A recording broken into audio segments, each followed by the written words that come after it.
എല്ലാവർക്കും എൻ്റെ ചാനലിലോട്ട് നമസ്കാരം. അപ്പോൾ എന്നെപ്പറ്റി ഞാൻ പ്രത്യേകം ഇൻട്രൊഡ്യൂസ് ചെയ്യേണ്ട ആവശ്യമില്ല. 2024 ഞാൻ ബിടെക് പഠിക്കാൻ വേണ്ടി കയറിയാണ് KTUവിൻ്റെ കീഴിൽ. അപ്പോൾ അന്നാണ് പുതിയ സ്കീം വന്നത്. 2019 ശേഷം പുതുതായിട്ട് വന്ന സ്കീമാണ് 2024 സ്കീം. അപ്പോൾ ഇപ്പോഴത്തെ പിള്ളേർ, ഇപ്പോൾ ഞാൻ ഇനി ജൂലൈയിൽ കോളേജ് തുറക്കാൻ നേരത്തെ ഞാൻ കയറാൻ പോണ S5ലാണ്. അപ്പോൾ ഇപ്പോൾ ഒരു പ്രശ്നം വന്നേക്കുന്നതെന്ന് വെച്ചാൽ ഇയർ ബാക്ക് എന്ന് പറയുന്ന ഒരു കാര്യം ഇപ്പം ആക്റ്റീവായിട്ട് വന്നിട്ടുണ്ട്. ഇയർ ബാക്ക് സിസ്റ്റം എന്ന് പറയുമ്പോൾ S1 S2 ഈ രണ്ട് സെമ്മിൽ നിങ്ങൾ നമ്മൾ 18 ക്രെഡിറ്റ് എടുക്കണം. അപ്പോൾ ഞാൻ പറഞ്ഞിട്ടില്ലേ, എൻ്റെ ബിടെക് ജീവിതം തന്നെ തുടങ്ങിയത് S4 തൊട്ടാണ്. അതുവരെ ഞാൻ പാസിനെ പറ്റി ആലോചിക്കുന്നില്ല.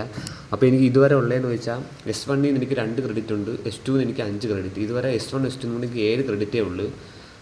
ഇതാണ് എൻ്റെ റിസൾട്ട്. S1 എനിക്ക് എല്ലാ പേപ്പറും ഞാൻ ആകെ ഞാൻ പാസ്സായിട്ടുള്ള ഹെൽത്ത് ആൻഡ് വെൽനെസ്സും പിന്നെ ബേസിക് ഇലക്ട്രിക്കൽ വർക്ക്ഷോപ്പാണ് 2 ക്രെഡിറ്റ്. അങ്ങനെ S1 എനിക്ക് 2 ക്രെഡിറ്റ്. S2 എനിക്ക് IPR എന്ന് പറയുന്നൊരു വിഷയം, ഇത് റിസൾട്ടിൽ ചെറിയ താഴോട്ട് വന്നതാണ്. IPR എന്ന് പറയുന്ന വിഷയം എനിക്ക് 3 ക്രെഡിറ്റ്, C ഗ്രേഡ് 3 ക്രെഡിറ്റ് കിട്ടി. പിന്നെ IT വർക്ക്ഷോപ്പ് A+, അതിന് 1 ക്രെഡിറ്റ്. അങ്ങനെ എനിക്ക് S2 എനിക്ക് 5 ക്രെഡിറ്റ് കിട്ടി. അങ്ങനെ രണ്ടും കൂടെ കൂട്ടാൻ നേരത്തെ 7 ക്രെഡിറ്റ്. പിന്നെ ഞാൻ എഴുതിയ സപ്ലി എക്സാമാണ്. S4 പഠിക്കാൻ നേരത്തെ എഴുതിയ സപ്ലി എക്സാമാണ്. ഫസ്റ്റ് സെമ്മിലെ maths, chemistry, physics, C programming, ഈ 4 വിഷയം ഞാൻ എന്തായാലും പാസ്സാകും. കാരണം ഞാൻ ക്വസ്റ്റ്യനൊക്കെ നോക്കിയിട്ട് എനിക്ക് പാസ്സാവുമെന്നാണ് തോന്നുന്നത്. പാസ്സാകും, എനിക്ക് ഉറപ്പായിട്ടും പാസ്സാകും. അപ്പോൾ അങ്ങനെ നോക്കി 4, 8, 12, 15 മേലും 22 ക്രെഡിറ്റ് എനിക്ക് കിട്ടും. സപ്ലിയുടെ റിസൾട്ട് വന്നാലേ ഇയർ ബാക്ക് ആവത്തുള്ളൂ. അപ്പോൾ ഞാനത് S5 പഠിക്കാൻ നേരത്താണ് സപ്ലിയുടെ റിസൾട്ട് വരുന്നത്.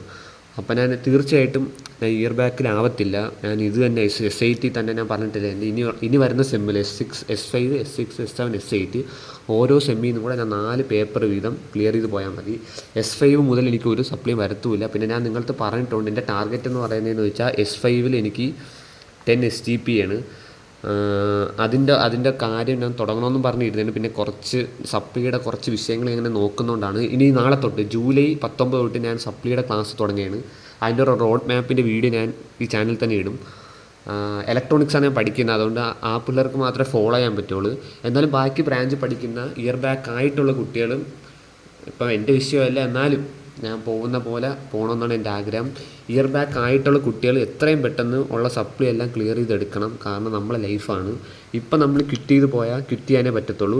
ഇനിയിപ്പോൾ ഞാൻ പറയട്ടെ, ഞാനിപ്പോൾ ഇനി ഇയർ ബാക്ക് ആയെന്ന് വിചാരിച്ചു, എനിക്ക് ഈ സപ്ലി ഉള്ള ഇപ്പം നിങ്ങൾ ഇത് 3 കിട്ടിയെന്ന് വിചാരിച്ചോ, ഞാൻ ജൂനിയേഴ്സിനോട് പഠിക്കേണ്ടി വരും. പക്ഷേ എന്നാലും ഞാൻ അവിടുന്ന് ക്വിറ്റ് ചെയ്യത്തില്ല, ഞാൻ പഠിച്ച് തന്നെ എടുക്കും.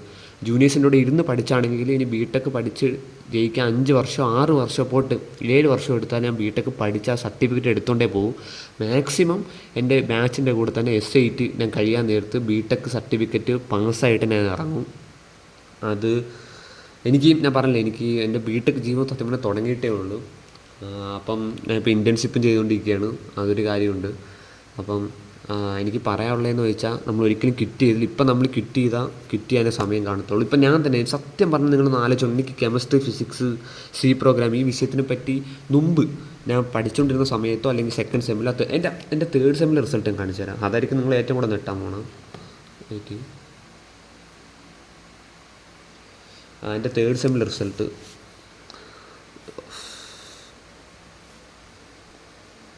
എൻ്റെ 3rd സെമ്മിലെ റിസൾട്ടാണിത്.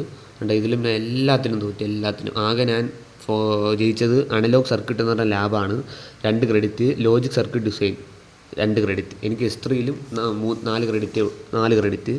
S3ന്നും എനിക്ക് 4 ക്രെഡിറ്റേ ഉള്ളൂ.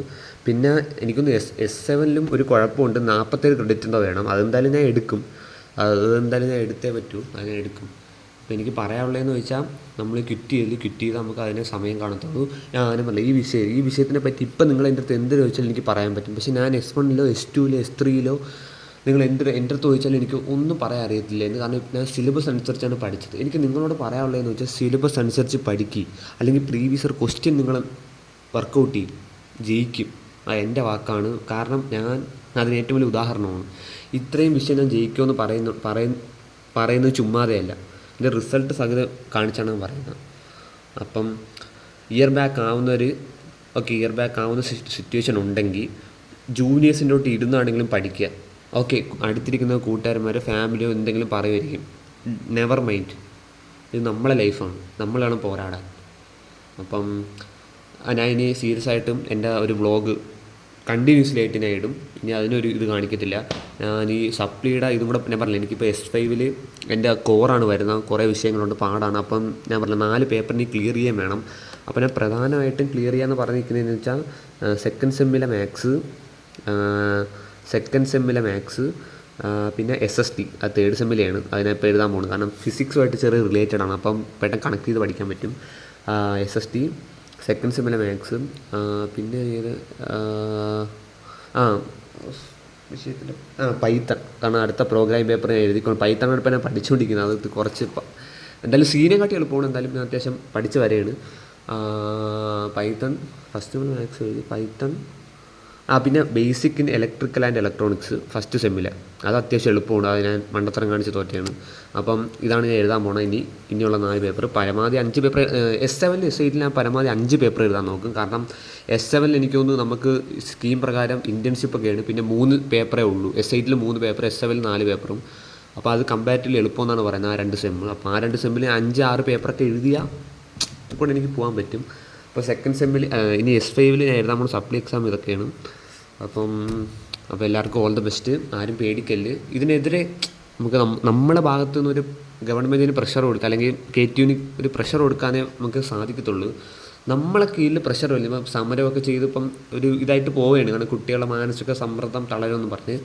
സത്യം പറഞ്ഞാൽ എനിക്ക് നിങ്ങളോട് പറയാനുള്ളതെന്ന് വെച്ചാൽ, ഒരുപാട് പ്രശ്നങ്ങളിലൂടെ പോകുന്ന ഒരുപാട് പേരുണ്ട്. അപ്പം നമ്മളെ പ്രശ്നങ്ങൾ നമ്മൾ അവരോട് പറയാൻ നേരത്ത്, സത്യം പറഞ്ഞാൽ അവരുടെ പ്രശ്നങ്ങൾ കേൾക്കാൻ നേരത്ത് നമ്മളെ പ്രശ്നങ്ങളൊന്നും അല്ലാതെ തോന്നും. നമ്മളൊക്കെ സത്യം ഭാഗ്യം ചെയ്തവരാണ്. അപ്പം എല്ലാവരും നല്ലപോലെ പഠിക്കുക, പറ്റുന്ന രീതിയിൽ പഠിക്കുക. പിന്നെ ഒരിക്കലും സൂയിസൈഡ് പോലത്തെ കാര്യങ്ങൾ ചെയ്യില്ല. ഇപ്പം ഞാൻ അറിയുന്ന ഒരു കുറേ കാര്യമുള്ള നീറ്റിൻ്റെ ഒരു ഇഷ്യൂ പറയുന്നതെന്ന് വെച്ചാൽ, കുറേ പേര് മരണപ്പെടുക. ഒരു എക്സാമല്ല, ആരോ ഇടുന്ന ഒരു എക്സാമല്ല നമ്മുടെ ജീവിതം. നമ്മുടെ ജീവിതത്തിന് അതിനെക്കാട്ടി വലിയ വിലയുണ്ട്. അറ്റ്ലീസ്റ്റ് നിങ്ങൾ ആലോചിക്കണം, ആ കുട്ടി എനിക്കൊന്ന് 19 വയസ്സെന്തോ ആയിരുന്നു. നീറ്റ് എന്ന് പറയുന്ന ഒരു എക്സാം എന്തോ സ്കാം എന്തോ കാരണം റീനീറ്റ് കാരണം പ്രഷർ വന്ന് ആ കുട്ടി ആത്മഹത്യ ചെയ്തു. ഓക്കെ, വീട്ടുകാരെ പ്രശ്നം എന്തോ ആവട്ടെ, നമ്മൾ ആത്മഹത്യ ചെയ്യുന്നതിന് മുമ്പ് നമ്മൾ ആദ്യം ആലോചിക്കുക നമ്മൾ വീട്ടുകാരെയാണ്. ഇപ്പം നോക്കി 19 വയസ്സ് നീറ്റ് എന്ന് പറയുന്ന ഒരു എക്സാം കാരണമാണ് ആ കുട്ടി മരിച്ചത്. അപ്പോൾ ആ കുട്ടി ആലോചിക്കേണ്ടതെന്ന് വെച്ചാൽ 19 വയസ്സ് വരെ ആ ഫാമിലി, അച്ഛനോ അമ്മയോ ഒരുപാട് സ്വപ്നങ്ങൾ കണ്ടാണ് ആ കുട്ടിയെ വളർത്തിയിട്ടുള്ളത്. അപ്പോൾ അതൊന്നും ആലോചിക്കാതെ ഏതോ ഒരു ഏജൻസി ആരൊക്കെയോ ഇട്ടൊരു ക്വസ്റ്റ്യനിലെ എക്സാം കാരണം ഒരിക്കലും നമ്മളെ വിലപ്പെട്ട ലൈഫ് നമ്മളെ ലൈഫെന്ന് വെച്ചാൽ അതിനെക്കാട്ടി വലുതാണ്. ഒരു തൂക്ക് കയറിലോ അല്ലെങ്കിൽ പോയിസൺ കഴിച്ചോ അല്ല മാറേണ്ടത്. നമ്മൾ പോരാടണം. നീറ്റില്ലെങ്കിൽ എന്താ എന്ന് വെച്ചാൽ മില്യൺസ് ഓഫ് ഓപ്പർച്യൂണിറ്റി ഉണ്ട്. ഓരോ ദിവസവും ലോകം മാറിക്കൊണ്ടിരിക്കുക. ഓരോ ദിവസമല്ല, ഓരോ സെക്കൻഡ് നമുക്ക് മില്യൺസ് ഓഫ് ഓപ്പർച്യൂണിറ്റീസ് ഉണ്ട്. അപ്പം നമ്മൾ ആ ഒരു സോണിൽ നിന്ന് പോരാടണം. അപ്പോൾ എനിക്ക് അത്രേ പറയാനുള്ളൂ. ഒരിക്കലും സൂയിസൈഡ് പോലത്തെ മണ്ടത്തര തീരുമാനങ്ങൾ എടുക്കല്. സത്യം പറഞ്ഞാൽ സൂയിസൈഡ് എന്ന് പറയുന്നത് ക്വിറ്റിങ്ങിൻ്റെ അങ്ങ് എക്സ്ട്രീം ലെവലാണ്.